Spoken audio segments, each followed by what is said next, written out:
À quoi ressemblerait la fusion entre Goku et Gohan pendant la saga Buu? Pour créer à quoi il va ressembler, nous allons reprendre le concept assez populaire des What If, où le nombre d'idées est tellement élevé qu'on pourrait quasiment dire infini, vu que la seule limite, c'est notre imagination. Bien entendu, si je dis ça, c'est que j'ai quelques idées derrière la tête qui arriveront prochainement. Donc, comment cette fusion pourrait ou aurait pu se produire? Pour répondre à cette question, nous allons remonter en 1995 pendant la saga Buu. Pour ceux qui n'ont pas regardé DBZ, je vous fais un résumé en moins de 30 secondes. Après que Gohan ait fini son entraînement sur la planète des Kaioshin, il retourne sur Terre pour affronter Super Buu. Il se bat en 1v1 contre lui et le tabasse comme les chardes sur le pied de Doumbé. Après ça, Super Buu reprend l'avantage en absorbant Gotenks et Piccolo. Goku arrive avec les Potala pour fusionner avec son fils et battre Buu une bonne fois pour toutes. Sauf qu'en lui envoyant une des boucles d'oreilles pour fusionner, cet abruti ne l'a pas rattrapé et l'a laissé tomber dans les débris, rendant la fusion impossible. Maintenant, imaginons, si au lieu de l'avoir fait tomber comme un imbécile, il l'avait rattrapé, a fusionné avec Goku et a tabassé Buu. À quoi il ressemblerait? Avant de répondre à cette question qui est un peu le sujet de la vidéo, on va d'abord dessiner la pose histoire de dégager cette partie-là. Pour la pose, je me suis dit de reprendre la pose classique de Gohan SSJ2, car selon moi c'est une pose assez facile à refaire, et les détails seront beaucoup plus simples à poser selon moi.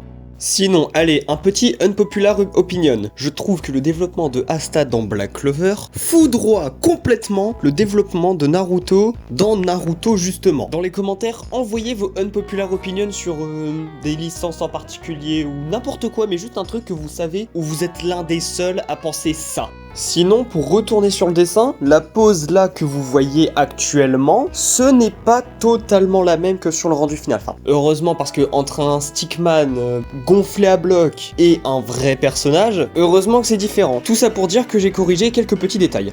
Donc, pour les aspects de la fusion avec les Potala, c'est assez simple à comprendre. On va regarder le cas du GOAT des fusions, la meilleure, la fusion ultime sans débat possible et imaginable, Végéto. Vous aimez mon forcing autour de ce personnage, hein? Bref. Pour la coupe de cheveux, ça part en pique pour Vegeta, mais on a deux mèches en avant qui rappellent Goku en Super Saiyan. La tenue, c'est celle de Goku, mais en inversé. Au lieu d'avoir du orange et du bleu, c'est du bleu et du orange. Ouais, perspicace. Ça tombe bien, Vegeta est en bleu à ce moment-là. Et il y a également les bottes et les gants de Vegeta. Donc, grosso modo, un peu des deux, mais ça je pense que même pour un gamin de 4 ans, c'est facile à comprendre. Du coup, on remplace Vegeta par Gohan dans le processus de la fusion. Mais il y a une simplicité que je ne veux pas prendre, aussi étonnant que cela puisse paraître. Goku et Gohan, à ce moment-là exactement, ils ont la même tenue, car Gohan, en allant sur Terre, a demandé à Kibito de changer sa tenue pour qu'elle corresponde à celle de son daron, pour un délire d'héritage. Pour ceux qui ont regardé, vous comprenez le délire. Sauf que pour nous, il y a juste la coupe de cheveux qui change. Ouais, c'est simple, mais c'est pas hyper intéressant à refaire honnêtement. Donc,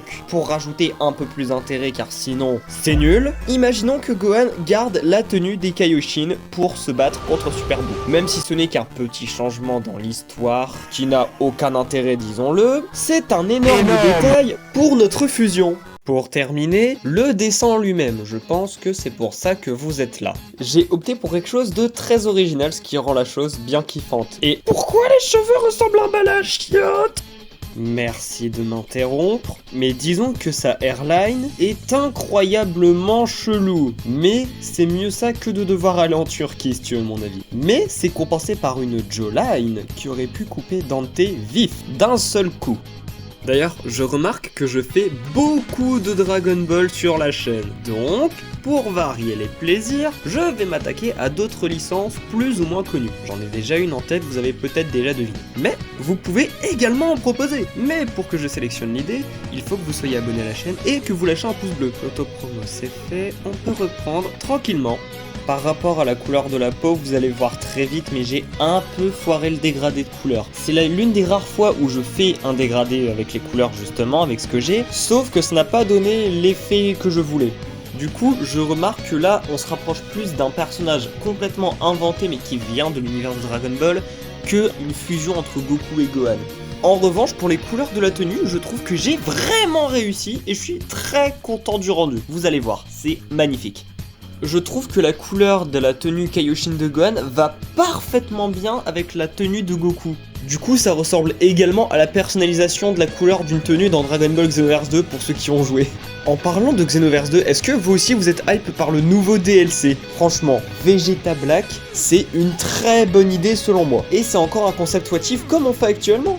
Je trouve que le rendu est vraiment sympa. Pour changer... Mais vu qu'il faut être objectif, je dirais que les bras sont un peu trop gros et que vu que j'ai foiré par rapport à la couleur de la peau... Quoi? Comment ça, mon ref? Donc, pour conclure, 8 sur 10 avec mention non approuvée par le Z.